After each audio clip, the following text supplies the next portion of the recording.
to the challenge. There's a few different ways you can try and hit the shot. 68.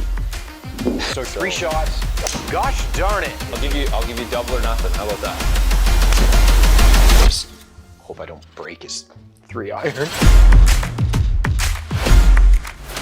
Is this more of an after-show thing to talk about?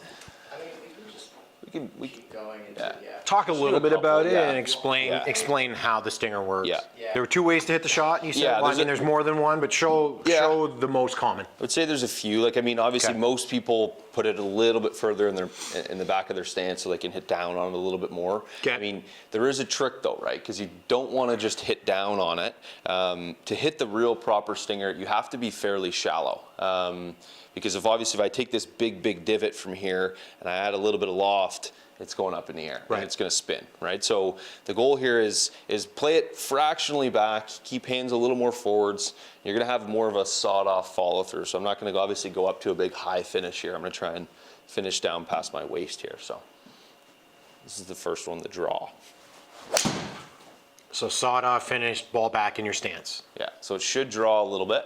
And you really don't release the club, right? You basically just keep your hands ahead. You try and hold that off. I mean, like, I think, again, like I said, everybody does a little differently. And I think the hardest one, I think the one that Tiger used to pull off all the time was the cut, right? Which is very difficult. Mm-hmm. The reason it's difficult is because if I shut this face, right, it's very easy to take loft off. But to take loft off and keep the face slightly open is much more difficult, right? So I'll show you that one. So that drew a couple of yards.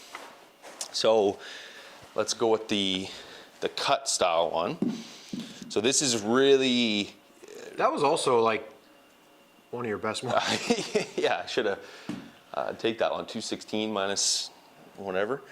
Okay, so this one here, this is the cut one, right? So like I was saying, it's a little more difficult. You've really got to hold that face off from So when you say holding over. the face off, explain what that means. Yeah, so I mean, I'm trying not to let the club kind of release past my hands, right? So great for hitting a bunker shot. Obviously, you want to elevate something like that. With this, we're trying to keep it as low as possible. So the whole goal is to keep my hands in front of that golf ball the whole time, and even after impact, I'm going to try and kind of hold that face from really rotating over, because it's easier to hit we've all hit the the low snipe, right? So where that face is really shut and the loft is turned down. That's my go-to. Yeah, you're pretty good at that one, to be honest. But that's the one that we want to avoid, right? When we're trying to hit this shot, it's okay if it draws a little bit, but we're not just going to do it by having that face completely turned down. So this would be the little fade one, right? So I actually play the ball a little bit more forwards in my stance, and try and really hold that right hand off from releasing. All right, so there's the one that kind of bleeds right? So that's one that took me years to figure out how to do. For a period of time, I could hit the hook one, and that was kind of a safety shot I'd hit all the time. But to play that face a little bit open and play that cut, took me years and years to figure out how to do that. Now, and to give perspective, that launched at 7.5 degrees. Yeah. Whereas normally, if you're gonna just hit if one I hit stock, a normal one, hit a for stock sure. 3-iron. Yeah, and I mean, now that my 3-iron is now a 4-iron, it's probably going to launch a little Closer higher. to a 5-iron, actually. You know what? It still looks pretty good, so I can't be that upset. But yeah, just a normal one here. So there's a much higher flight, Yeah, right? in the teens. Yeah, so that would be probably 12. So obviously carries a little further. It was 234 carry, 250 or so total if that rolled out. Yeah, I mean, we're hitting into the bank, but...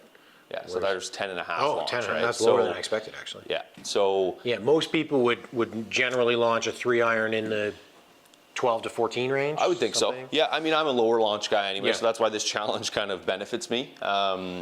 But yeah, that would be kind of a normal one. And then if I were to hit that low one, it's probably going to come out 6 or 7 degrees, which we know the carry is going to be down.